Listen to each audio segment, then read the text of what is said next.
حضرت سیدنا مولا علی رضی اللہ تعالیٰ کے پاس ایک شخص آیا، آ کر کہنے لگا نعوذ باللہ معاذ اللہ لا حول ولا قوۃ الا باللہ، کہ آج بھی کچھ ایسے لوگ ہیں جو حضرت عثمان غنی رضی اللہ عنہ کے بارے میں کچھ نہ کچھ بکواس کرتے ہیں۔ اب ظاہر ہے حاضرین کہ دیکھیے، بھونکنا، گالی دینا، برائی کرنا بڑے لوگوں پر خاص طور پر یہ کتوں کی صفت ہے، یہ بالکل کتوں کی صفت ہے۔ یہ عادت انسان کے اندر نہیں ہونی چاہیے۔ جو نبی کے جانبدار ہیں ان کی گرد و غبار کے برابر سارے جہاں کے اولیاء بھی نہیں ہو سکتے، صحابہ کرام کے قدموں کی گرد و غبار کے برابر سارے جہاں کے اولیاء مل کر بھی نہیں ہو سکتے، مسلم بات۔ پھر اولیاء تو وہ ہیں کہ ہم جیسے پورے جہاں کے لوگ مل کر بھی ایک ولی کے قدم کے گرد کے ذرے کے برابر نہیں ہو سکتے، ان کا مقام اونچا ہے، ان کی شان بڑی ہے۔ پھر صحابی جو حضور پاک صلی اللہ علیہ وسلم کو دیکھے، حضور کی صحبت میں رہے، ان کے بارے میں اگر کوئی بد کلامی کرتا ہے تو اس سے بڑا بدبخت، اس سے بڑا چھوٹا دنیا میں کوئی ہے۔ حضرت علی رضی اللہ تعالیٰ عنہ کے پاس ایک شخص آ کر کہنے لگا نعوذ باللہ لا حول ولا قوۃ الا باللہ، کہ عثمان غنی نعوذ باللہ دوزخی۔ یہ بات اگر ہم سنیں تو کتنا غصہ آتا ہے، لیکن قربان جائیے حضرت مولا علی رضی اللہ تعالیٰ، آپ کو سمجھانا بہت اچھے طریقے سے آتا ہے۔ جہاں غصہ کرنا ہے، بات اگر غصے کی آئے اسلام کی خاطر، دین کی خاطر، تو خیبر کا قلعہ بھی دو ہاتھوں میں اٹھا کر پھینک دیتے، لیکن سمجھانے کی بات آتی ہے تو پھر اس کا بھی کوئی جواب نہیں ہے مولا کائنات کا۔ آپ فرماتے ہیں کہ تو کہہ رہا ہے حضرت عثمان غنی کے بارے میں اتنی بڑی بات، یہ تو بتا ایسی کیا چیز ان میں تو نے دیکھا ہے جس کی وجہ سے کہہ رہا ہے کہ نعوذ باللہ آپ ایسے ہیں؟ تو وہ شخص کہتا ہے کہ نہیں، انہوں نے نئے کام کیے۔ کیا نئے کام کیے؟ حضرت علی رضی اللہ تعالیٰ عنہ دیگر صحابہ کرام جانتے ہیں حضرت عثمان غنی نے کیا نئے کام کیے۔ نئے کام اس لیے کیے تھے کہ وہ نئے کاموں کی ضرورت تھی، اور صحابی اگر کوئی نیا کام کرتے تو وہ بھی سنت ہے۔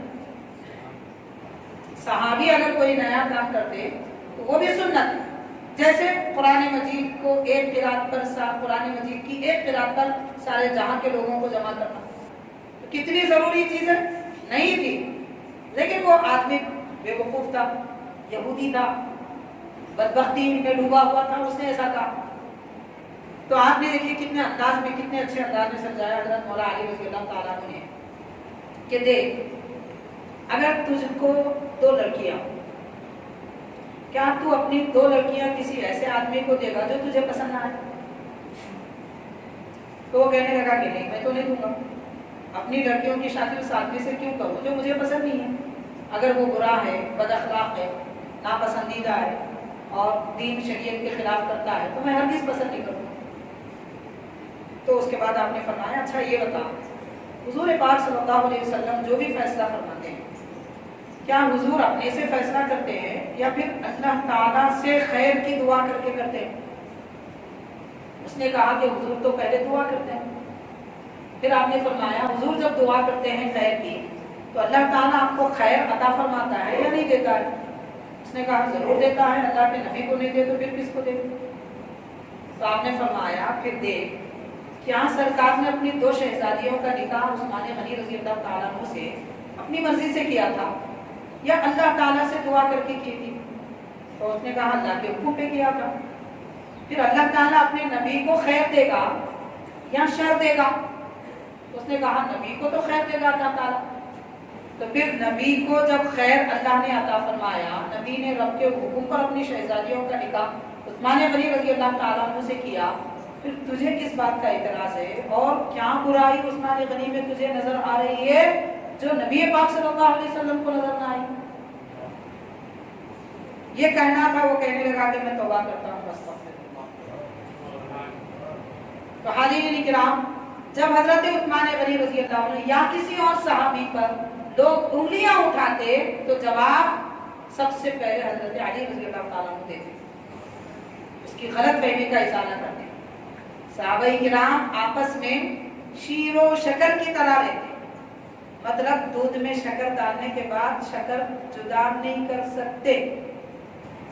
ایسے ہی اللہ کے نبی نے صحابہ کرام کو ایسے ملا دیا جیسے دودھ میں شکر ملا دیتے ہیں. انصار میں مہاجرین کو مہاجرین میں انصار کو ملا دیا. پوری دنیا مل کر بھی ان کو جدا کرنا چاہے نہیں کر سکتے.